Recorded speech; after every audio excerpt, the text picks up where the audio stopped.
Hi friends, welcome to Yuvan creation. చూసారుగా మేము ఈరోజు అయితే పాలకూర ఆమ్లెట్ వేసుకున్నామండి. పాలకూర అంటే ఏమో అనుకుంటారు, అందరికీ తెలిసింది పాలకూరనే. ఇదే అండి పాలకూర అంటే. చూసారుగా మేము పాలకూర కట్ట తీసుకున్నాము, దాంట్లో సగమే వేసాను, మళ్ళీ అంతా వేసాను అనుకునే రెండో, అది పాలకూర పప్పు అవుతుంది. అప్పుడు ఇక్కడ చూపించినట్టుగా నేనైతే ముందుగా మన ఆనియన్ అయితే మంచి చిన్న కట్ చేసుకోవాలండి.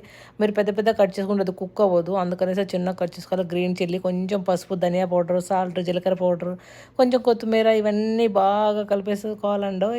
చూడండి, నేనైతే స్టవ్ మీద ప్యాన్ పెట్టేసి దానికైతే ఆయిల్ అయితే బాగా స్ప్రెడ్ చేసేసుకుంటున్నా. మీరైతే స్టవ్ మీద ప్యాన్ వేడెక్కినాకనే ఆమ్లెట్ వేయండి, లేకపోతే అది అదక్కపోతుంది, మీరు ఇరకాటంలో పడిపోతారండో. అప్పుడు ఆమ్లెట్ లాగా రాదు, ఇంకో తీరుకు వస్తుంది. అందుకనే చూడండి, చెప్పినట్టుగా చేయండి. మా ఆమ్లెట్ అయితే ఎంత నీట్గా వచ్చిందో చూసారా. మీరైతే ఆమ్లెట్ మీద ఇలా కవర్ చేయాలి, లేకపోతే ఆనియన్ మనకు పాలకూర కుక్ అవ్వదు. అప్పుడు పచ్చి స్మెల్ వస్తుంది, మీరు తింటుంటే అబ్బాయి ఏంది ఈ ఆమ్లెట్ అనుకుంటారు. చూసారా మా ఆమ్లెట్ ఎంత నీట్గా టేస్టీగా వచ్చిందో. మీ ఆమ్లెట్ ఎట్లుందో కూడా కమెంట్స్లో చేయండి ఫ్రెండ్స్. బాయ్.